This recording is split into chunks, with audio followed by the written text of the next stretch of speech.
8 Februari 1986, aku dan pasukan daripada Sembilan Melayu Diraja ditugaskan melaksanakan satu operasi menjejaki musuh komunis di kawasan hutan Gubir, Kedah. Kami bukan adik-beradik, tetapi dalam hutan ini kami satu keluarga. Setiap langkah yang diambil, nyawa kami saling bergantung. Letupan itu mengubah segala-galanya, tetapi ia juga selamatkan keluarga kami semua. Kalau aku tak cedera masa itu, kami akan terus mara ke sarang komunis 70 meter di hadapan kami. Kami akan dikepung.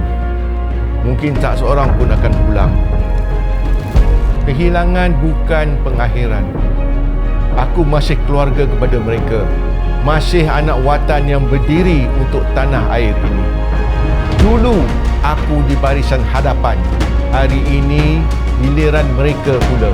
Dan aku tahu keluarga ini akan terus berdiri megah.